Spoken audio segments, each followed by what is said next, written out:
La UNED y esta emisora presentan Vivir con Valor. Vivir con Valor. Orientamos nuestra vida según nuestros valores. Comparamos nuestras creencias con las de los demás. Creemos que nosotros sí tenemos valores. Pero, ¿y los demás cuáles valores tienen? La honestidad, la sinceridad, trabajo fuerte, la disciplina. Vivir con Valor. Le invitamos a quedarse con nosotros para conocer sobre valores y así vivir con valor. Hola, ¿qué tal? Les saluda Katia Grau. Espero que hoy se encuentren bien y es un gusto que me acompañen de nuevo en este espacio Vivir con Valor. Hoy hemos invitado al presidente del Colegio Profesionales en Psicología de Costa Rica, Óscar Valverde, y también en este mes que hemos estado dedicando varios programas en octubre, porque el 10 de octubre es el Día de la Salud Mental. Entonces hemos estado por eso aprovechando este espacio, conversando con especialistas, con diversos psicólogos, dándoles diferentes enfoques, ya sea por población, ¿verdad? Por estrategias. Y hoy pues queremos aprovechar, por supuesto, al doctor Óscar Valverde y también porque la revista Posgrado y Sociedad de la UNED también lo había invitado para un webinar que ya también hemos estado desde la UNED pues preocupados por el tema de la salud mental. Y este webinar reunió también a varios especialistas y seguimos conversando sobre el tema. Así que bienvenido a Óscar Valverde. Gracias, Katia. Siempre es un placer estar en tu programa y compartir con las personas que te siguen y que siguen el programa temas que son de relevancia y particularmente me parece muy relevante que se esté posicionando el tema de la salud mental en una situación crítica que obviamente nos coloca de frente a dos temas que son temas que capturan nuestra atención y nos hacen temer mucho, que son la enfermedad y la muerte, pero a veces en esa lógica de las urgencias y de los temores, olvidamos cosas que son tremendamente importantes desde la perspectiva de la salud integral, como es la salud mental. No es poca cosa, no es menor cosa, y de hecho ya la misma Organización Mundial de la Salud ha planteado que probablemente la cuarta ola pandémica es precisamente, temas referidos a la salud mental, lo cual hace referencia al impacto que esto está teniendo más allá de la salud física. Y me parece relevantísimo que lo toques en el programa, con estos programas que has señalado. Precisamente esto, quería preguntarte, esa cuarta ola, digamos, o esa ola, ¿verdad?, que afecta a la salud mental, ¿qué significa? O sea, ¿qué podemos interpretar por eso? ¿Que vamos a estar más reservados? ¿Va a haber gente menos eficiente en sus trabajos? ¿Cómo se van a construir las relaciones sociales? O sea, ¿qué significa que haya este tipo de ¿qué sería?, de consecuencias en la salud mental y que haya que atender y prestarle tanta atención? Muy bien. Bueno, es que hay varios temas y varias cosas que habría que decir para poder entender lo que está impactando la salud mental y por qué se teme estas secuelas, ¿verdad? Por decirlo así, o consecuencias, digamos, con efecto residual, podríamos señalar. Lo que está sucediendo es que, en primer lugar, cualquier crisis viene a exacerbar o a incrementar condiciones preexistentes. Eso, en la teoría general de las crisis, tendríamos que señalarlo así. Si efectivamente la salud mental ya estaba siendo una dificultad o un desafío para los países, y particularmente para el nuestro también, obviamente en una situación de crisis, esa dificultad o ese desafío va a incrementarse y va a exacerbarse, porque son condiciones preexistentes. ¿Por qué era un desafío para nuestro país? Porque cuando uno puede observar, y esto no es muy distinto a lo que está pasando alrededor del mundo, cuando uno tiende a observar cómo ha ido cambiando el perfil epidemiológico de la población, particularmente lo que tiene que ver con la carga de enfermedad, que entendemos por carga de enfermedad, es la cantidad de años perdidos por incapacidad o por muerte que un país registra. Es decir, cada vez que una persona muere antes de la esperanza de vida, o cada vez que una persona se incapacita antes de, digamos, que termine su vida productiva, entre comillas, ese es un indicador que se ha construido internacionalmente que se llama años perdidos de vida o años de vida perdidos. Entonces, cuando se revisa sobre cuáles son las causantes de estos años de vida perdidos, lo que hemos podido observar alrededor, digamos, en los últimos años, es que estas causas han ido moviéndose de causas fisiológicas, digamos, de enfermedades transmisibles, a, digamos, situaciones de carácter psicosocial. Temas vinculados a violencia, temas vinculados a trastornos, digamos, mental, ansiedad, depresión, ¿verdad? Angustia, etcétera. Entonces, digamos, o temas incluso de carácter psicosomático, ¿verdad? Entonces, esto es lo que ya venía antes de la pandemia de COVID-19. Vivir con valor. Además de eso, y esto es otra cosa que es importante decir, tampoco habíamos venido siendo suficientemente capaces como país para entender que ese perfil epidemiológico ha cambiado y por tanto las inversiones tampoco estaban reflejando ese cambio del perfil. Se seguía invirtiendo o se sigue invirtiendo en salud física, en una salud muy especializada, digamos, con poca inversión en prevención o en atención primaria, y dentro de esa poca inversión en atención primaria, menos inversión aún en temas vinculados a promoción de salud mental, por ejemplo. Entonces, ya de por sí esa es la situación que traíamos. Viene COVID nos está comprometiendo como país a responder, obviamente, ahora sí, frente a una situación crítica de emergencia, y que lo que tenemos que hacer es tratar de evitar al máximo posible que la gente se enferme, porque además gente enferma posibilitaría, o sea, existe la probabilidad de la muerte, que es lo que estamos viendo, aunque la letalidad del COVID es bastante baja. Bueno, hay letalidad y lo hemos visto en otros países tremendamente lamentables, y nosotros lamentamos también las muertes que hemos tenido nosotros como país, pero todavía sigue siendo una letalidad relativamente baja, ¿verdad? Y el sistema de salud se aboca a atender eso, ¿verdad? Sin embargo, ese temor frente a la situación particular de enfermarnos y morirnos, junto a toda la situación, el impacto emocional o la ruptura, digamos, de las cotidianidades, de la seguridad que tenemos normalmente para vivir la vida, debido fundamentalmente a las medidas de prevención, de restricción sanitaria, etcétera, que hemos tenido que tomar, lógicamente, por la situación de evitar la transmisión del virus, pues eso va a tener un impacto en nuestra salud mental. Es decir, hay una situación que rompe por completo nuestra vida, nuestra cotidianidad, nuestras certezas, ¿verdad? Aunque sabemos que en la vida uno construye certezas que en realidad nunca llegarán a ser certezas completas, o sea, tenemos todos una fantasía de control, pero digamos, sí hay cosas, hay rutinas diarias que nos dan cierto nivel de certeza y de seguridad. Bueno, todo eso se rompió y entramos en una situación que hace que nuestra vida esté determinada no por nosotros, es decir, perdemos la sensación de control, de autonomía, sino que está determinada por una enfermedad y por las decisiones que tomen las autoridades sanitarias. Estás escuchando Vivir con Valor. Hay que tener valor para conocer. Esa ruptura obviamente genera una gran incertidumbre. Además hemos estado muy metidos en la casa, todo el tema del distanciamiento físico, digamos, que no hablemos de distanciamiento social, aunque tiene un efecto, obviamente, en el tema de la comunicación, pero hay un distanciamiento físico. Eso hace que haya nuestros lazos, redes de apoyo, el tejido social esté un poquito afectado. Hay una sensación de pérdida de esperanza porque no sabemos cuándo va a terminar. Creímos que eran 3 meses, luego 4, vamos por 6. Y hoy en la mañana escuché que la OMS decía que la vacuna probablemente estaría en abril o junio del otro año. Híjole, y eso nos dice, o sea, falta la mitad del camino, ¿verdad? Todas estas cosas tienen un impacto en la salud mental, pero el sistema de salud ha estado abocado a la cosa física. Y eso obviamente hace que entonces, por ejemplo, todo lo que tiene que ver con enfermedades mentales o trastornos mentales, digamos, si no están siendo suficientemente atendidos o adecuadamente atendidos, dice la OMS, pueden empeorar las situaciones después, y eso es parte de las secuelas residuales que los países podrían enfrentar.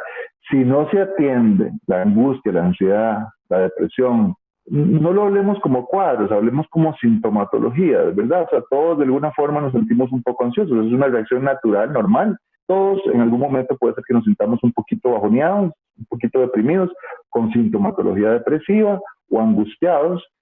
Si no se atiende eso puede quedar en el tiempo, ¿verdad? Y puede generar una serie de situaciones que después nos cueste más volver, digamos, a un estado de balance y equilibrio, que es lo que precisamente busca la salud mental. Aunque ya se recupere, digamos, la salud, ya se recupere el control con la famosa vacuna, aunque, digamos, ya empecemos a salir de las secuelas de crisis económicas también, ¿verdad? Y políticas del COVID-19 y todo lo que ha conllevado, aunque ya salgamos de eso, estas secuelas que estás mencionando de salud mental pueden persistir. Sí, vamos a ver. Nosotros hemos venido incorporando el concepto de trauma psicosocial, ¿verdad? Un trauma es una herida, es una marca en la vida de las personas. Cuando uno habla de trauma psicológico, es una situación intensa que rebasa las capacidades del sujeto y que efectivamente hace que esa marca quede y quede con algún residuo de cosas, ¿verdad? O sea, tuviste un accidente y entonces después tenés miedo de volver a manejar o cada vez que tuviste un accidente, qué sé yo, un choque con un camión grandísimo, cada vez que haces un camión grandísimo, te da susto. Bueno, en un trauma psicosocial, digamos, no estamos hablando de una situación puntual, sino más bien de una situación como esta que se prolonga en el tiempo y que establece todas las condiciones que acabamos de hablar, ¿verdad? Incertidumbre, pérdida de autonomía, todo este rollo, que además al prolongarse en el tiempo nos incorpora, digamos, una marca histórica que atraviesa de alguna forma a todo un grupo de población, en este caso es al mundo o al país, ¿verdad? No nos afecta de igual forma a todos, pero de alguna forma nos afecta a todos, ¿verdad? Entonces, y cuando hablamos de trauma psicológico, precisamente hablando de que la situación, digamos, ese trauma no se debe a la situación que vive el individuo, sino que más bien tiene que ver con el entorno, digamos, tiene que ver con una cosa más de carácter social. Digamos, la capacidad que tenga la institucionalidad para apoyar que podamos vivir esta experiencia va a marcar de forma determinante también la manera en cómo quedemos marcados, por decirlo así, digamos, por este trauma psicosocial, ¿verdad? Por eso es tan importante, por ejemplo, la gente que tiene, digamos, mayores dificultades en términos de recursos económicos, si no es apoyada por el Estado, porque está viviendo una situación muy complicada, y de hecho uno podría decir, o se muere de COVID o se muere de hambre, o sea, realmente, y eso puede sonar muy, muy fuerte, decirlo de esa manera, pero hay gente que está viviéndose en ese dilema, o me expongo, o sea, no se trata, al inicio de la pandemia, ahora hay aperturas, pero al inicio de la pandemia, cuando todos estábamos metidos en casa, y de repente había gente que veía gente en la calle caminando, decían, qué barbaridad, nada. Esa gente tenía que salir a ver cómo conseguía la comida de sus hijos, digamos. Entonces, ese apoyo del Estado para que una persona se sienta segura con su ingreso básico para poder, bueno, esa podría ser una forma de reducir, digamos, el impacto o los residuos que tenga esa marca histórica en la vida de las personas. El tema, digamos, del estigma o la discriminación, que son procesos que están asociados usualmente a traumas psicosociales. ¿Qué es lo que sucede? Digamos, hemos escuchado lamentables noticias en donde personas maltratan a personas que se dan cuenta que fueron COVID positivo, o sea, resultado de COVID positivo, como si las personas quisieran enfermarse. Nadie quiere enfermarse. Bueno, todo eso puede incrementar o reducir la posibilidad de ese residuo o esa marca del trauma psicosocial. Vivir con valor. Hay que tener valor para no juzgar. Tanto en casa como en los sitios de trabajo, recordá limpiar y desinfectar los objetos y superficies que tocas con frecuencia. Celulares, teclados, teléfonos fijos, puertas, llaves y cualquier otro objeto que uses con frecuencia deben limpiarse varias veces al día. En casa o fuera de ella, cuidémonos todos. Un mensaje de la UNED. Oscar, y también la culpa, ¿verdad? Tal vez a veces hasta la culpa está aquí de que fue culpa mía si me infecté o que yo contagié al otro y, ¿verdad? Hay una culpa también ahí un poco incómoda. Exacto, efectivamente. ¿Y la culpa de dónde viene? De hacer pensar que algo hicimos mal, cuando en realidad no hicimos nada mal. O sea, digamos, vamos a ver, efectivamente hay gente que tiene una bajísima percepción del riesgo y generalmente no se protege, ¿verdad? Pero hay muchos que tenemos una alta percepción del riesgo o una adecuada percepción del riesgo y nos protegemos mucho. Y sin embargo hay gente que se ha contagiado así por cualquier cosa. De hecho, me contaban el caso de una persona que es súper estricto, que ni ve a la familia desde la pandemia, etcétera. Fue a hacerse unos exámenes a una clínica privada. Es lo único que ha hecho que él cree que y salió positivo. Y cuando lo entrevistan, la única cosa que hizo diferente fue hacer eso. Y uno dice, bueno, ok, y tendríamos que culparlo, o él tendría que sentirse culpable por eso. No, ¿verdad? Entonces, digamos, efectivamente la culpa emerge a partir de esta cosa social de decir que algo esté mal, que vos estás mal. Y además, y eso es parte de los procesos, digamos, que pueden tener una marca en las personas. Por poner un ejemplo, vos te contagias por cualquier razón que haya sido, digamos, un descuido, lo que fuera, ¿no? Pero no, ni siquiera eso. A veces puede ser por eso, a veces no. Y de repente contagias a tu mamá, a quien tenés que ir a cuidar, ¿verdad? Porque es una adulta mayor, etcétera, y le pasa algo a tu mamá, obviamente vas a sentir una culpa horrible. Entonces, estas cosas marcarán la diferencia de cuál es el residuo, digamos, o esa marca, cómo será esa marca, cómo se vivirá esa marca en cada una de las personas. Va a ser distinta. Por supuesto que conforme vayamos volviendo a una supuesta normalidad, que yo ya no sé, o sea, de todas formas el concepto de normalidad siempre me genera un poquito de escozor, porque en realidad la normalidad no siempre, o sea, es una lógica de lo común, pero en realidad la vida de las personas es tremendamente diversa. Todos vivimos cosas muy distintas, no solo sobre la condición y posición social, es decir, las personas que viven hacinadas, con grandes precariedades económicas, no viven lo mismo que yo estoy viviendo, no lo viven de la misma forma.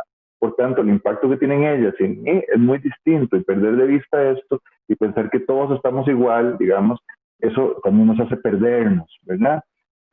Además, la experiencia subjetiva es distinta. O sea, yo puedo vivir en mi burbuja social, como ha llamado, ¿verdad? Aunque hay todo un cuestionamiento a ese concepto, pero digamos, más allá de eso, ese es el concepto que se ha utilizado y se ha posicionado, pero digamos, yo puedo estar en mi burbuja social y la experiencia subjetiva de los integrantes de mi burbuja social es muy distinta, porque tenemos recursos emocionales distintos, de cómo percibimos la vida, de cómo percibimos la situación estresante, de qué recursos emocionales tenemos para calmar nuestra ansiedad, de tener los pensamientos irracionales, de que todo está acabado, de que todas esas cosas juegan de forma distinta, y eso va a marcar diferencias en cómo salgamos de esto. Vivir con valor. Hay que tener valor para dejar de pensar solo en uno mismo.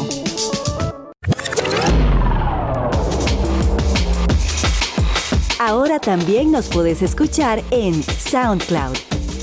Búscanos Vivir con Valor UNED. Vivir con valor. Recordá, estamos en SoundCloud. Descarga el app para tu celular. Hoy estamos conversando con Óscar Valverde, él es el presidente del Colegio de Profesionales en Psicología de Costa Rica. Y bueno, en esto de las secuelas del trauma psicosocial que puede quedar después de esta pandemia, ¿verdad? Y que además de todo lo que tenemos que hacer de frente, ¿verdad? Y que es tan importante, que es lo que queremos también rescatar con este programa, en la importancia de también prestarle atención a la salud mental. Yo quería, si se puede hacer la analogía como con el duelo. Cuando uno tiene un duelo, sufre al menos la pérdida de una persona, ¿verdad? Y también hay diferentes formas de sufrir duelos, ¿verdad? Que son pérdidas. La pérdida del trabajo, la pérdida de no sé, un hábito, la pérdida de posibilidades y demás. Pero cuando uno pierde una persona, el primer año que pasa es muy, muy importante, ¿verdad? Y para cada persona sí es diferente, puede tomar años, ¿verdad? Puede tomar días, no creo que días pocos, ¿verdad? Pero sí son muchos. Este duelo de las pérdidas que se está dando con la crisis, podemos hacer esta analogía de cómo superar duelos, de cuánto tiempo toma sanar, de cuánto tiempo toma asimilar, curar y salir adelante de un duelo, de una pérdida, y esta crisis de la pandemia está presentando muchos duelos. Sí, ok, que dice que lo estás planteando así, porque efectivamente la pandemia nos está enfrentando al duelo no solo por pérdidas humanas, o sea, hay gente que realmente ha tenido que vivir duelo por COVID, ha tenido que vivir duelos, no por COVID, pero de una forma absolutamente extraña, distante, a partir de la muerte de alguien, pero que los protocolos, digamos, que se siguen para acompañar el tema de la muerte, aunque no sean COVID, han dificultado la compañía, los rituales, etcétera, eso. Pero además hemos tenido otro montón de pérdidas, como vos decís. Hemos perdido la cotidianidad tal como la conocíamos, hemos perdido, y cuando digo hemos perdido, lo digo obviamente haciendo diferencias porque hay grupos poblacionales distintos, pero en general hemos perdido la cercanía con nuestros pares, ya sea en el trabajo, en el colegio, en la escuela, ¿verdad? O en los grupos que visitábamos, que son pares también. Hemos perdido esa cercanía. Puede ser que algunas cosas se mantengan. Obviamente hemos tratado de adaptar cosas. Y el teletrabajo ha sido la herramienta con la cual hemos podido seguir sosteniendo la economía y mucha gente sosteniendo el empleo.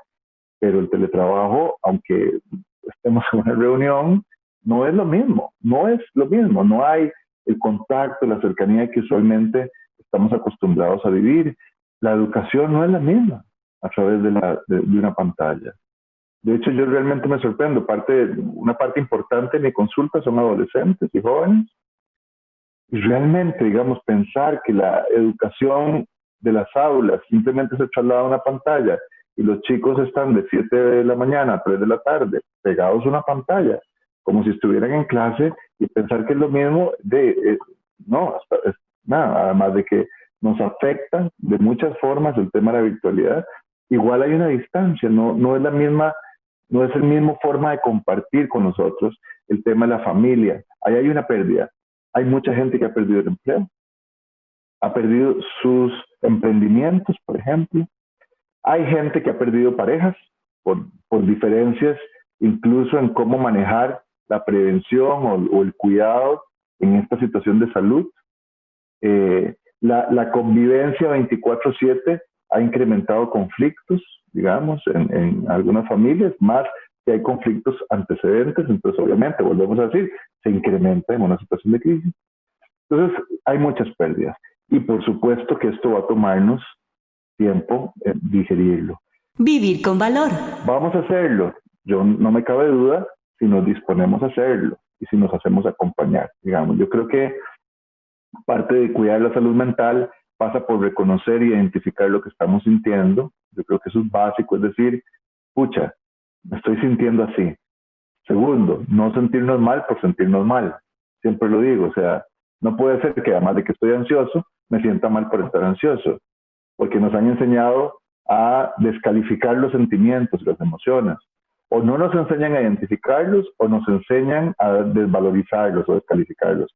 Y lo que tenemos que hacer para cuidar nuestra salud mental es identificar lo que sentimos, no sentirnos mal por lo que sentimos, es reconocerlo y aceptarlo. Conversarlo. ¿Con quién? Con quien queramos, que nos sintamos cercanos, o sea, con gente de confianza, gente que amamos.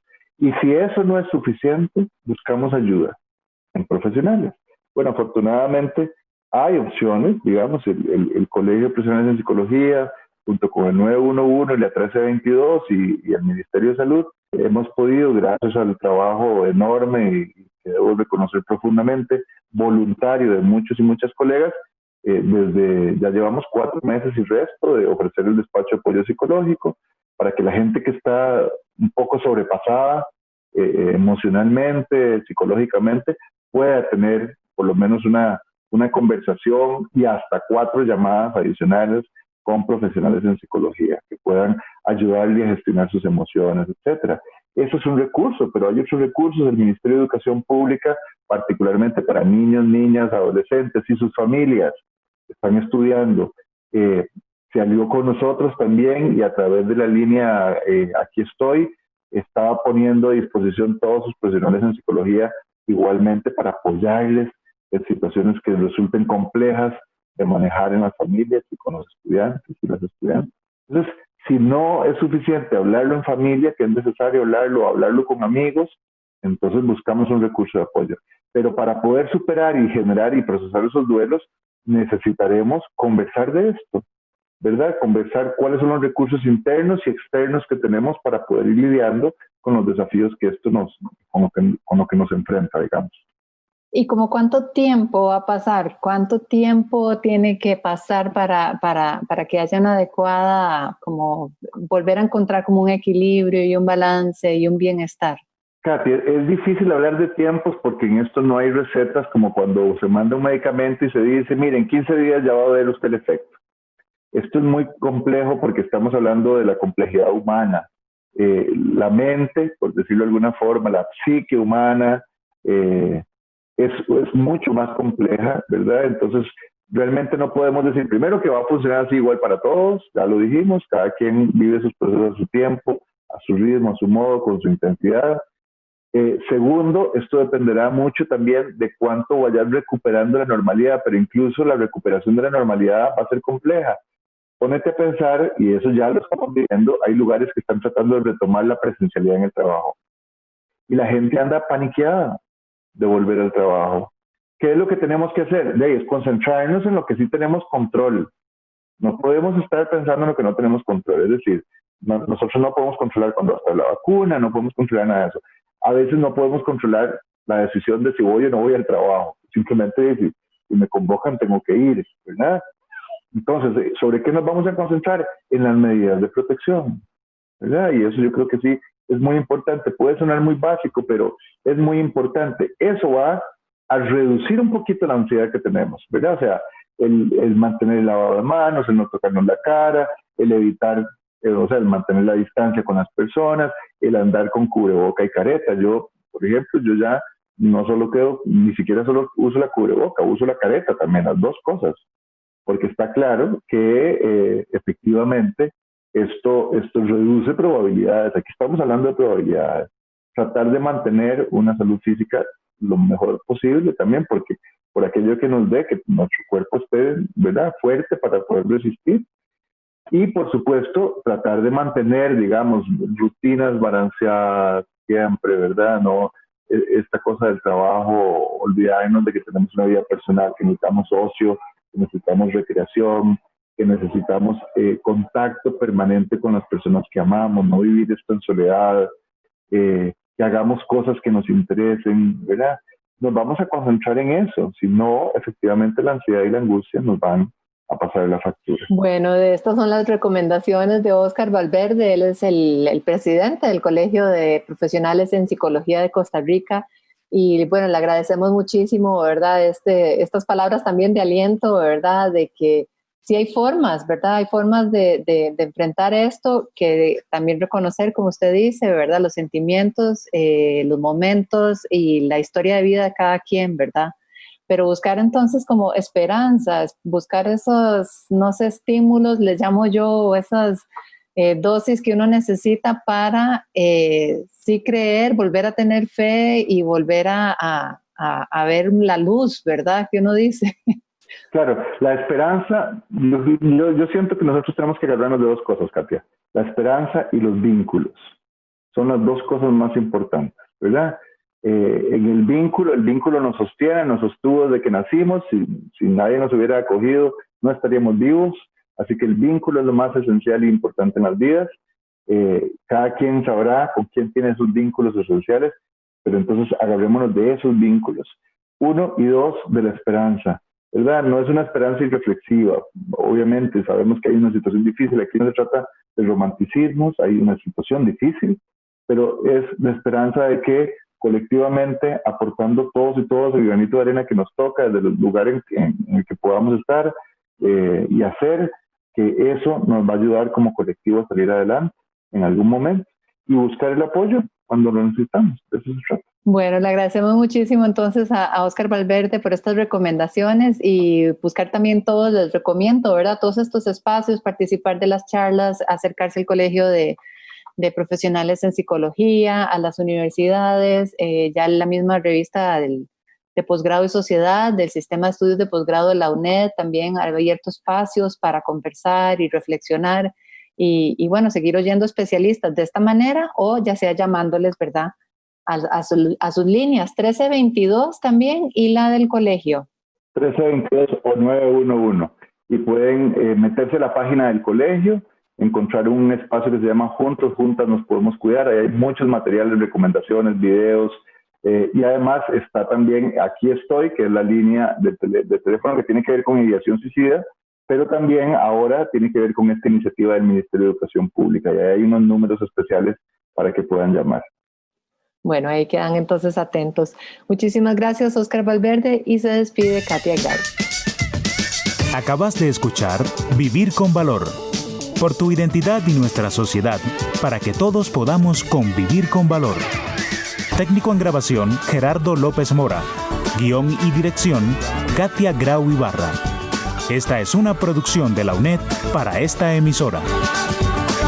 Con la colaboración de la campaña Ciudadanía es por radialistas apasionadas y apasionados.net.